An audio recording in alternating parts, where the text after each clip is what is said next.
Hello tout le monde, j'espère que vous allez bien et bienvenue dans cette petite vidéo du lundi. On va parler de Bitcoin et d'Ethereum, mais vite fait également d'XRP. On va également parler du burn d'Ethereum dans le sens où depuis que EIP 1559 a été lancé, on a brûlé plus de 200 000 Ethereum, donc c'est assez énorme. Pour le moment, le nombre d'Ethereum continue à monter, on n'est pas encore sur un modèle déflationniste comme certains voudraient le faire croire, où le nombre d'Ethereum ferait que descendre. Ceci dit, sur certaines échelles de temps, lorsque le burn est assez énorme, en effet, on arrive à voir que sur quelques heures, en fait, le nombre d'Ethereum en circulation commence petit à petit à diminuer. Alors comme j'ai dit, c'est simplement sur quelques heures, mais c'est assez intéressant pour être noté. On va ensuite également parler de NFT sur Solana. Vous avez été certains à me demander que je vous parle de la manière dont je trouve certains NFT et on va en parler en fin de vidéo. Donc on va commencer sur la plateforme de notre cher sponsor PrimeXBT. N'hésitez pas à checker le lien qu'il y a dans la description. Ça vous permet autant de trader les cryptos que le forex que les indices boursiers, tout en gardant une exposition aux cryptos. Donc BTC, honnêtement, il n'y a pas grand chose à dire. On a eu la cassure depuis, il se passe pas. Enfin, on était ici la semaine passée, on a eu la cassure. Si on revient, ça je vais effacer parce que sinon ça va pas être clair. Si on revient chercher les 50 000, c'est là qu'il faut acheter, sans trop se poser de questions. Pour le moment, j'aurais tendance à continuer à être bull. Je veux dire, on avait cette résistance, on a cassé la résistance. Shorter me semble pas forcément la meilleure idée. Je préfère davantage suivre la tendance et se dire que voilà, si on revient ici, j'achète pour viser plus haut. Et c'est plus haut, c'est 54 et puis 57. C'est deux targets. D'un point de vue macro, bon, vous savez que je suis bull sur un Bitcoin, sur Ethereum également. Et on va parler après de cette possibilité d'Ethereum qui va aller à 20 000. Sachant que 20 000, eh ben, on parle dans l'idée d'un flippening où Ethereum vaudrait plus que BTC. Est-ce que c'est possible, sachant que bon, ça ne s'est jamais passé, le King ne s'est jamais fait détrôner, et on va analyser ça aussi dans un instant. Donc j'ai pas grand chose à dire en termes, on va regarder ça en 4 heures, mais globalement BTC on reste positif. Là où ce serait pas génial, c'est si on vient réintégrer le range, dans le sens où on peut voir on a clairement résistance, fake out, cassure avec retest intérieur, puis on a trouvé tout simplement du support et c'est là qu'il fallait prendre en position. Si on revient retester cette zone justement, vous pouvez ajouter à votre position, moi c'est ce que je ferais. Et si on vient descendre ici en dessous, malheureusement, vous voyez qu'on commence à se retrader ici en dessous. Le stop pour les longs, le stop se mettrait ici. Moi je mettrais mon stop ici, en aucun cas on est censé revenir chercher là. Si vous voyez qu'on commence à se retrader comme ça de la sorte, avec un niveau pivot ici, vous sortez parce que à partir de ce moment-là, on entre dans une situation plus ou moins incertaine et vous ne voulez pas perdre de l'argent sur un mouvement incertain. Lors de ça, voilà. Donc les longs, c'est vraiment ici. Pour le moment, on peut voir qu'on a fait un retest et peut-être que ça va être quelque chose de très très bull. On a juste fait le retest du sommet ici. Donc si vous voyez que dans les prochaines heures, vraiment on continue vers ici à la hausse, bah, le retest il était là tout simplement et c'était cette petite mèche. Pour le moment je ne sais pas si ça va être ça et je ne tiens pas à descendre sur des échelles de temps plus petites. Mais donc pour les longs, si on revient encore ici, bah, c'est ici que vous voulez prendre une position avec un stop ici en dessous. Dans l'autre sens, si vous voyez qu'on arrive directement à remonter, bah, vous prenez également un log sur la cassure et le stop se mettra ici en dessous et vous essayez de faire un suivi de tendance. Et la dernière chose, c'est si jamais, donc ça c'était pour les scénarios long, vraiment tout ce qui est le plus simple, si vous voyez qu'on vient redescendre ici en dessous, c'est un short. C'est un short pour viser ça ici dans un premier temps et en disant qu'on a potentiellement une possibilité d'aller chercher beaucoup plus bas. On est loin de là, on n'est pas encore là, on n'a pas encore une cassure de structure de marché. Donc tout ce que je fais ici, c'est simplement vous dire si jamais on réintègre le range et qu'on se trade ici comme ça, sur une cassure, vous prenez une position pour viser ça ici. Mais voilà, c'est aussi simple que ça. Parce que il faut trader tout simplement ce qu'on voit et pour le moment on est bull, mais si jamais on a un retournement, il faut savoir être flexible et shorter.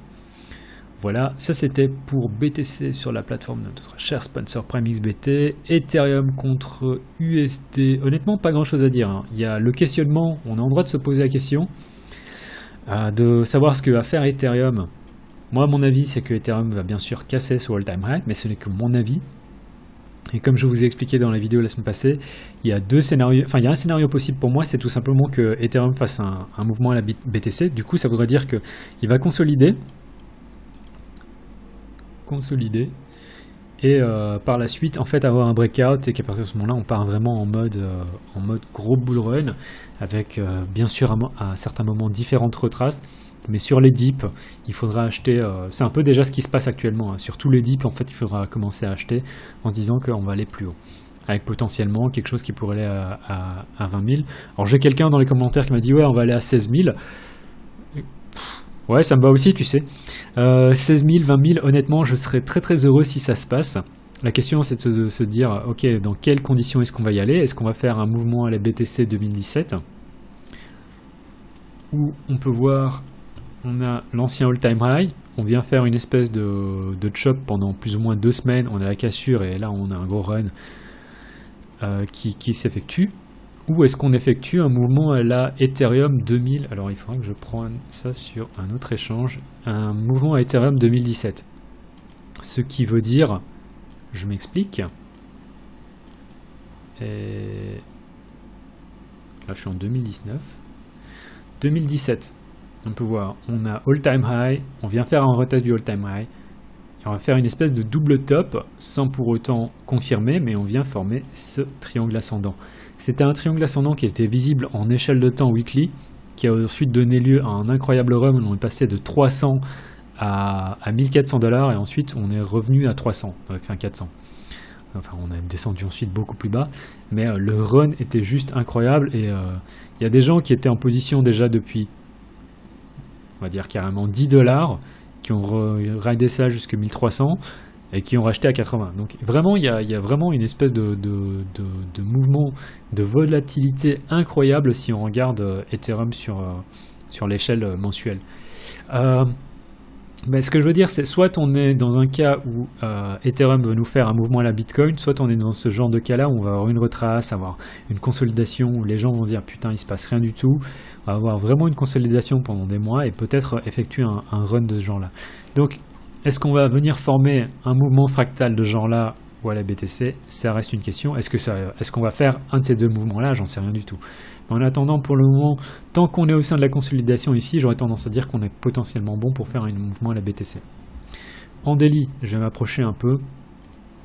On est en train de consolider, donc potentiellement davantage dans l'idée de faire un mouvement à la BTC. Si on commence à perdre ce niveau-là, ce serait moins bien, parce que ça c'est quand même une consolidation d'un mois, presque 25 jours, et je préférais pas qu'on casse ici en dessous. Si on casse ici en dessous, on part peut-être dans l'idée de, voilà, on va faire un triangle ascendant sur une échelle de temps en hebdo.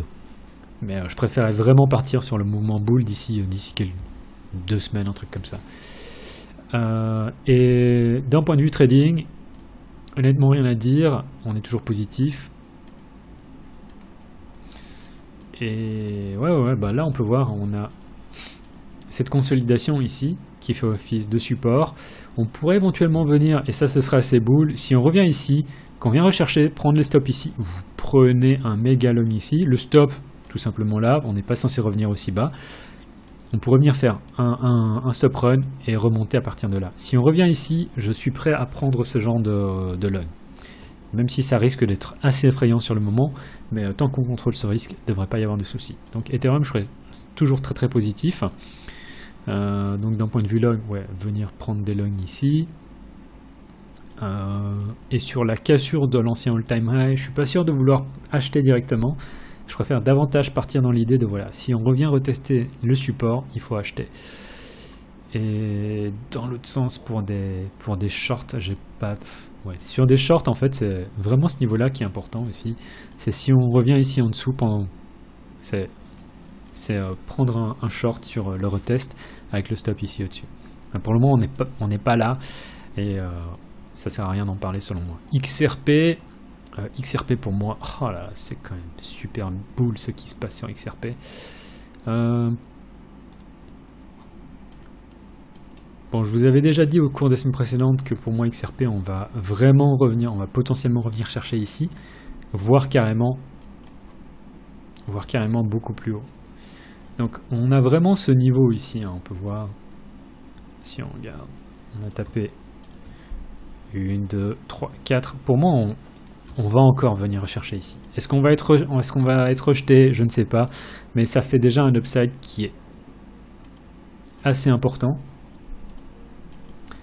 sur XRP. Alors moi je suis entré un peu plus bas, donc ça fait un mouvement à 50%.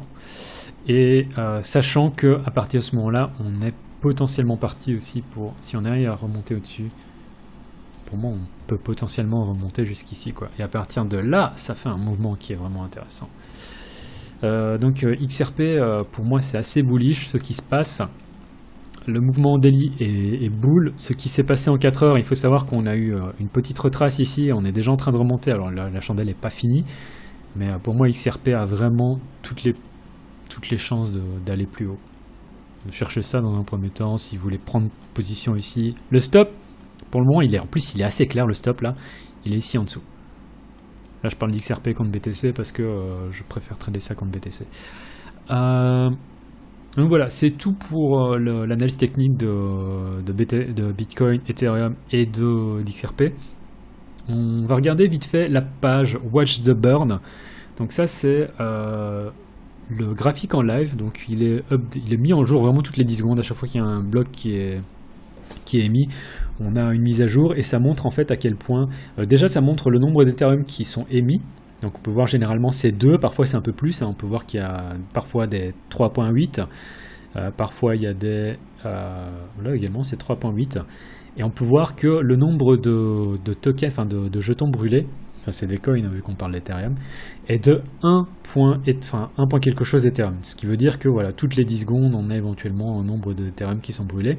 Et pendant ce week-end, il y a eu une guerre au gaz qui a été assez incroyable, qui a poussé les prix le nombre d'Ethereum mis en circulation était négatif. Ce qui voulait dire qu'on brûlait de l'Ethereum pour utiliser la blockchain. Ce qui était assez incroyable. Et on peut voir qu'ici, depuis que EIP a été mise en ligne, c'était il n'y a pas longtemps, c'était en août ou c'était en juillet.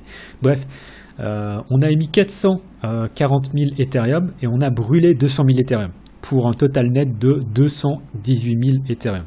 Donc ce qui fait quand même une réduction de 50%, ce qui est assez énorme, sachant que parfois ce genre d'émission est négatif. Alors c'est pas encore une émission négative qui est pérenne dans le temps. C'est vraiment juste des moments, des heures où est-ce qu'on utilise énormément le réseau, où les frais de gaz sont assez énormes et où les gens sont prêts à payer plus et où ça brûle assez grave. Donc je trouve ça assez intéressant et donc globalement ça fait en sorte que le supply le nombre en circulation d'Ethereum va finir par baisser quand on regarde la manière dont est-ce qu'on utilise vraiment Ethereum, que ce soit pour le DeFi, que ce soit pour NFT. On peut se dire que potentiellement Ethereum pourrait partir sur quelque chose de déflationniste, contrairement à BTC qui a un supply fixe. On part sur quelque chose où le supply pourrait diminuer et ça fait partie en fait, en plus des fondamentaux, en plus de la manière dont on utilise la chaîne, ça pourrait finir par diminuer le nombre d'Ethereum et ça ferait normalement, avec la loi de l'offre et la demande, vu qu'on a moins d'offres et qu'on a de la demande, ça va faire grimper les prix et donc ça joue aussi en plus sur le potentiel flippening où Ethereum passerait devant BTC. Alors ça pose plein de questions à le flippening, de se dire une fois qu'on part en mode flippening, voilà que Ethereum, parce qu'il y a des gens qui disent que ça va arriver ce cycle-ci, moi je ne sais pas. Mais dans tous les cas, si Ethereum commence à doubler son prix actuel, à tripler son prix actuel par rapport à BTC, eh ben oui, il va dépasser BTC. Et la question qu'on a le droit de se poser, une fois que, mettons, Ethereum, BTC passe à cette valuation, on va prendre le Bitstamp, une fois qu'on passe à Ethereum, qui va... Ah non, c'était pas Bitstamp, ça devait être soit. Mais une fois que Ethereum passe à, on va dire, ça c'était le all-time high, mais une fois qu'on arrive ici, on arrive au mode flippening, une fois qu'il double son prix par rapport à BTC, eh ben, la question qu'on a le droit de se poser, c'est qu'est-ce qui va se passer? Est-ce que ce sera justement la signature du fin du bull market? moi j'aurais tendance à dire que c'est une forte possibilité que suite à ça en fait on redescende, parce il va quand même y avoir une énorme folie, et je suis vraiment curieux de voir comment est-ce que ça va se passer. Mais en tout cas, le moment où il y a le flip, moi je sors d'une grosse partie d'Ether. Il y a un ensemble de personnes qui vont dire ouais mais cette fois c'est différent, c'est une phrase qui est assez dangereuse, et dans tous les cas n'oubliez pas de prendre des profits au moins la moitié de ce que vous avez mis à la base, quoi. D'autant plus que vous aurez fait plus que 100% normalement. Donc ça c'est un ensemble de questions qu'on peut se poser. La deuxième question c'est aussi une autre question du coup, c'est aussi une fois que Ethereum flip BTC, parce qu'on sur Twitter maintenant il y a de plus en plus de gens qui sont prêts à dire que voilà, c'est pas si, c'est quand. C'est pas est-ce que ça va se passer, c'est quand est-ce que ça va se passer. Et ils sont convaincants et j'aurais tendance à les croire. Je suis de plus en plus convaincu aussi par l'idée du flip. Ceci dit, je pense que le flip sera assez rapide, et une fois que ça se passe, pas ce cycle-ci, mais le prochain cycle ou le cycle d'après, qu'est-ce qui va dépasser Bitcoin? Parce qu'une fois qu'on arrive, c'est un peu comme ce truc psychologique de on peut pas aller plus vite que un homme ne peut pas aller plus vite sous la barre des 10 secondes pour courir le 100 mètres. Pendant tout un moment, il y a eu cette croyance. Et pour le moment, la croyance, le paradigme dans lequel on vit par rapport à BTC, c'est de se dire que voilà, on peut pas aller, il n'y a pas de coins qui peuvent valoir plus que BTC. Une fois que Ethereum fera ce flip, qu'est-ce qui nous dit que le cycle prochain, ce sera pas Cardano, ce sera pas Doge, ce sera pas Solana en fait qui va dépasser Bitcoin. Et à partir de ce moment-là, je pense que ce serait pas forcément super bull pour l'ensemble du monde des cryptos. Peut-être que le marché restera assez mûr. Peut-être que la valuation de Bitcoin sera assez stable pour vraiment être une réserve de valeur contrairement aux autres chaînes. Ça pose plein de questions. Et je suis vraiment curieux de voir comment est-ce que ça va se finir. Je n'ai pas les réponses, très clairement, mais je suis assez curieux. Bref, je ne vais pas en parler plus que ça. Je vais parler davantage de NFT, des différentes marketplaces que vous pouvez utiliser pour Solana. Donc la première marketplace que vous pouvez utiliser, c'est Digital Eyes. J'aurais tendance à vraiment vous recommander digitaleyes.market parce que il me semble beaucoup plus équitable que par exemple Solana. Solana, ils mettent en place en fait ce qu'ils appellent ils utilisent des curateurs entre guillemets. En gros, ils mettent sur leur site que les gens que les gens en fait qui leur filent de la thune. Donc à ce niveau-là, je suis pas trop un gros fan de Solana, d'autant plus que le créateur de Solana, c'est également le créateur des Badgers, qui pour moi est juste, c'est peut-être la collection la plus immonde qu'on a sur Sol, et je suis pas un fan du tout. Donc je suis vraiment davantage fan de Digital Eyes, et à vous de voir si ça vous plaît. D'autant plus que si tout se passe bien, normalement, votre humble serviteur aura bientôt également son nom ici. Vous aurez potentiellement Graph qui sera ici, et vous pourrez acheter des NFT que j'ai déjà fait. Libre à vous de les acheter ou non. Mais donc voilà, deux marketplaces. Il y a Solcy, mais qui était en total alpha et qui s'est fait totalement démonter cette semaine sur Twitter, et qui est en ligne pour le moment. Donc Solana, vous pouvez acheter, il n'y a pas de souci, mais pour tout ce qui est créateur, je ne recommande pas la plateforme. En dehors de ça, bien sûr, pour les créateurs, il y a Olaplex et Metaplex, mais je ne suis pas certain. Je ne sais pas s'il y a des gens qui sont créateurs ici dans les gens qui me suivent. Et la dernière chose, c'est How Rare Is. Donc howrare.is, alors désolé pour l'accent français, howrare.is. Je vous avais parlé au cours des semaines précédentes du site Rarity Tools que vous pouvez utiliser pour trouver les prochains drops qui vont arriver sur Ethereum, donc rarity.tools pour ceux qui n'ont pas vu la vidéo. Pour ce qui est sur Solana, en fait, vous pouvez aller sur howrare.is, putain j'arriverai pas à le dire, et vous allez dans Upcoming Drops. Donc vous avez tout ça ici. Et une fois que vous arrivez ici, vous avez la date avec l'heure, parce que les drops partent très très vite, le prix, avec le nombre de NFT également, et vous avez un ensemble de liens qui sont intéressants. Alors ça c'est sur Rarity Tools, vous avez directement une image, et je trouve ça assez cool. Ici vous êtes obligé d'aller cliquer sur le Twitter pour voir ce à quoi ça ressemble. J'aurais tendance à favoriser davantage les drops qui coûtent pas cher. Ceci dit, tout ça, ça reste acceptable. Bon, il y a Soul Chicks qui coûte 5 sols, je trouve ça assez cher. Je sais qu'il y a un projet, celui-là, je le... Crypto Idol, c'est un truc à moitié porno, 6.9 avec 69. J'ai presque envie qu'il se plante, mais bon, je leur souhaite quand même de réussir, mais c'est vraiment pas mon délire. Soul Squiggle, alors normalement le drop il était aujourd'hui, mais ils ont ils ont remis le launch au 8 septembre. Et j'aurais tendance à dire que c'est potentiellement quelque chose d'intéressant. Ils ont 6000 followers, ce qui est pas mal pour un projet qui a moins, qu'ils ont annoncé il y a un mois. Alors c'est totalement pompé sur les hard blocks d'Ethereum, il faut savoir ça. Mais si c'est aussi bien que ce qui se passe sur Ethereum, il n'est pas impossible que... Combien ça coûte Soul Squiggle 3 sols, donc c'est pas non plus peu cher, mais il n'est pas impossible que vous puissiez revendre ça sans trop de soucis pour 5-6 sols sur le marché secondaire. Donc c'est un risque, moi je pense que je le prendrai, et voilà, c'est pas impossible que ça parte aussi pour plus haut.